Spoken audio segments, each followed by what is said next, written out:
Bienvenidos a esta nueva semana de trabajo. Un gusto continuar desarrollando nuestras actividades en el curso de literatura.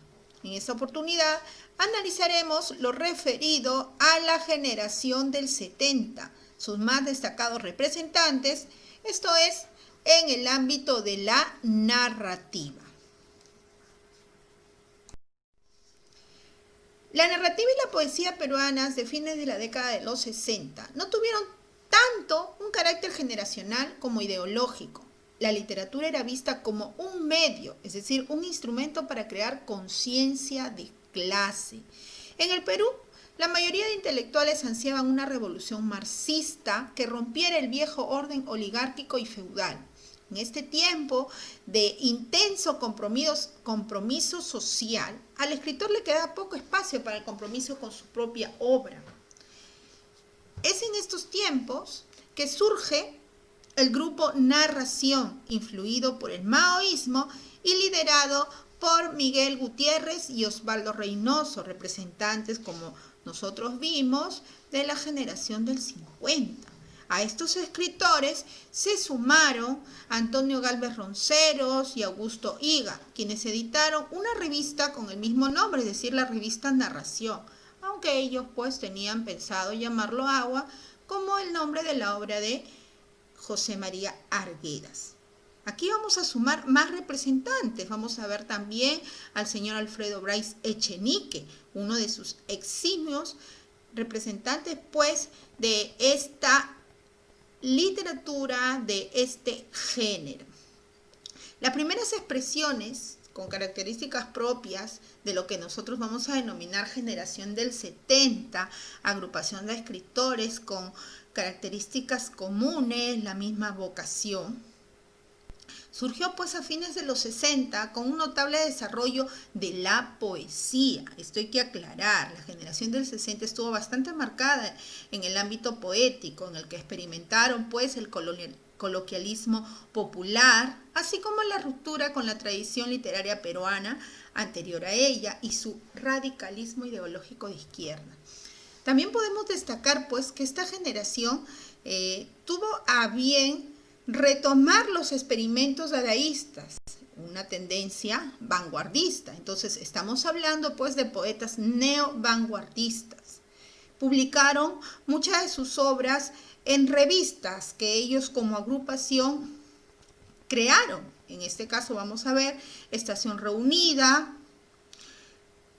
el movimiento de ruptura gleba literaria, y todo esto surgió, a diferencia de las generaciones anteriores, en la Universidad Federico Villarreal, siendo una voz contestataria del movimiento político que vivía el país. Luego apareció el movimiento Hora Cero y su revista del mismo nombre, Hora Cero, en 1970, que sentaría las bases pues de esta generación en la cultura peruana. ¿Quiénes lo fundaron? Juan Ramírez Ruiz y Jorge Pimentel, que fueron estudiantes de la Universidad Nacional Federico Villarreal. Es a partir del año 74 que se gesta un segundo momento de esta generación, con poetas pues que tratan de tomar cierta distancia del coloquialismo característico pues de la primera etapa o la etapa de inicios de la generación del 70. Aquí vamos a ver la incursión de poetisas, correcto, de mujeres que cultivaron la poesía con un nuevo lenguaje, con una expresión más formal, mejor producida, si se quiere decir así, ¿no? En donde se manifiesta también la expresión de la problemática femenina. Y aquí vamos a destacar a María Emilia Cornejo, en este caso, que publicó en la revista Eros. También, aparte de ello, pues, vamos a ver que surge el teatro con agrupaciones que se han venido desarrollando ya desde los años 50, ¿no? La creación de grupos teatrales. En cuanto a la narrativa, nosotros vamos a ver pues a los destacados representantes, no son todos, pero son aquellos que dejaron una huella imborrable en el ámbito de las letras. Y aquí vemos pues a Fernando Ampuero del Bosque, un periodista, escritor, nacido en Lima, un 13 de julio de 1949. Estudió en nuestra capital, en el Colegio La Inmaculada y en la Universidad Católica, dedicándose a las letras y al periodismo, en el cual pues tuvo una intensa actividad, por así decirlo. Fue subdirector de la revista Caretas, editor en Canal N, director de la Unidad de Investigación del Comercio. Un trabajo bastante comprometido en cuanto a la investigación. Inició su carrera literaria durante un largo viaje de mochilero que lo llevó a vivir un tiempo en las Islas Galápagos. Su primer libro apareció en 1972 titulado Paren el mundo que acá me bajo. Su novela más conocida es Carmelo Verde, escrita en el año 1992. En el año 2011 publicó El peruano imperfecto, una obra muy destacada en el que se refleja como el protagonista, ¿no? Un hombre casi de la talla de él, bastante alto, con el mismo trabajo dedicado al periodismo en la Unidad de Investigación del Comercio. Y bueno, pues se cuenta una cierta particularidad que le tocó vivir en cuanto al trabajo que su guardaespaldas, al tratar de protegerlo, pues recibió un balazo, ¿no? Cosa que le sucedió también en su vida cotidiana. Por eso se dice que es una obra casi autobiográfica. En el año 2014 publicó su novela más lírica y personal, Sucedió entre dos párpados. En el 2017 apareció otra de sus obras, Lobos Solitarios, que fue uno de los libros más vendidos en el FIL Lima 2017. Hace 2 años publicó La Bruja de Lima, que es la primera entrega de sus memorias. Recibió el premio FIL Lima de literatura en el mismo año. Es un escritor que todavía sigue en actividad y bueno, pues digno representante de esta generación. En el caso de Edgardo Rivera Martínez, dedicado a la docencia, ¿correcto? Nació en Jauja y muchas de las experiencias en su tierra natal han influido en el desarrollo de sus obras.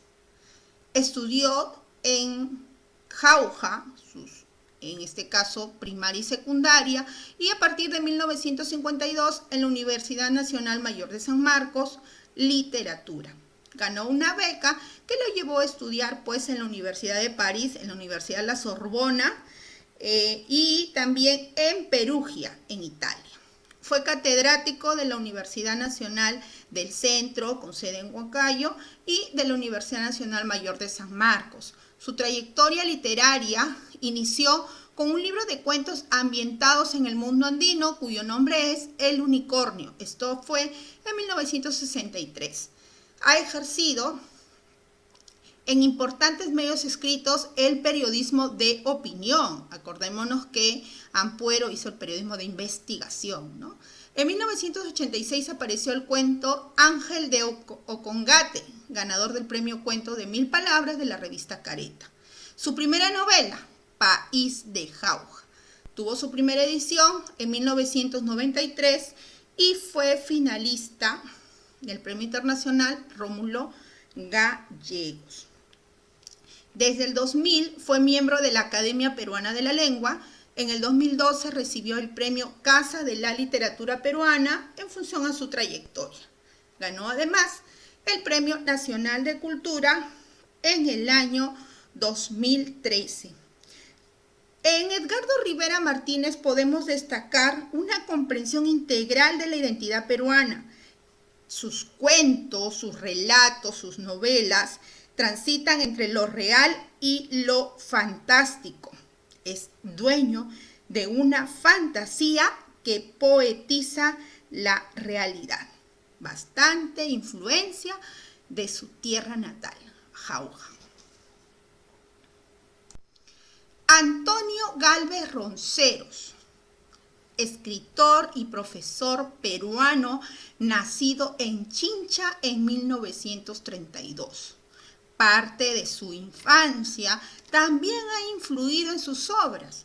En este caso, este escritor pues ha sido quien mejor ha retratado una visión auténtica y original del afrodescendiente campesino en la literatura peruana.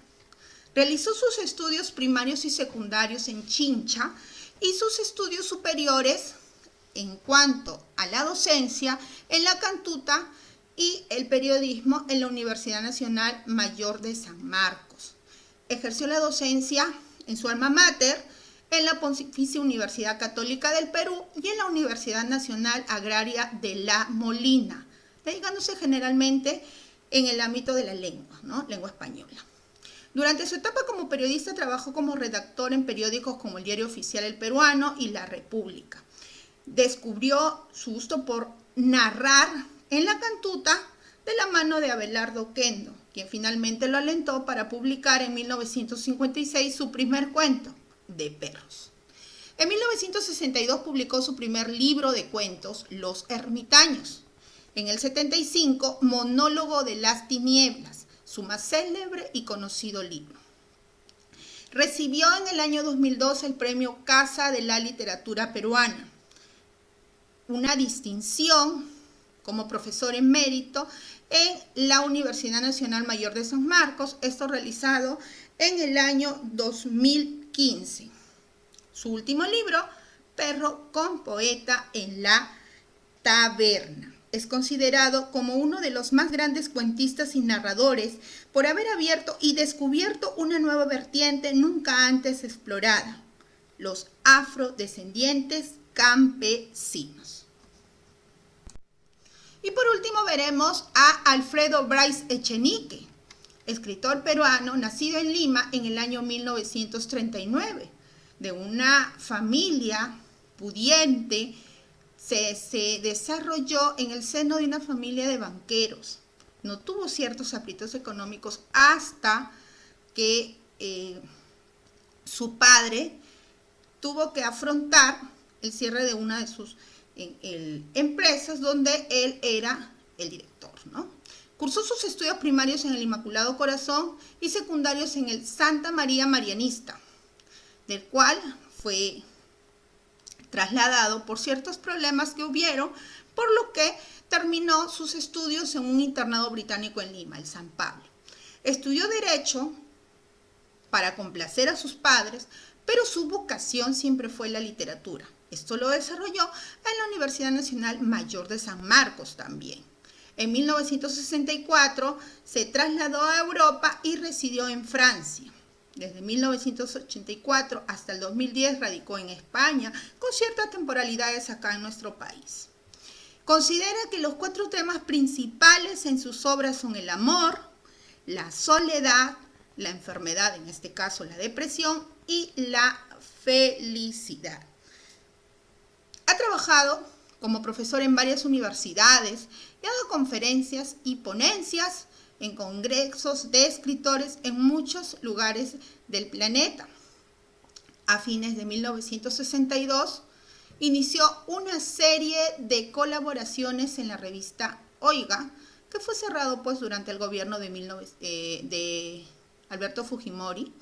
Es por ello que siempre fue incisivo en las críticas hacia su gobierno. No aceptó un premio, en este caso un reconocimiento de este gobierno, dado las críticas que estipulaba. Se le concedió el Premio Nacional de Literatura en 1972 con una de sus más importantes obras, Un mundo para Julius.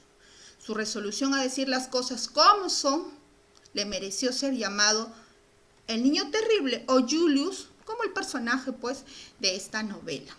Fue vinculado durante el 2010 en un escándalo relacionado con el plagio de artículos periodísticos. Muchos artículos de algunas revistas españolas. Situación que comprometió pues uno de sus premios en el año 2012, que casi fue vetado por el escándalo que se desató en cuanto a los plagios del cual se fue acusado. Lógicamente que fue exculpado posteriormente.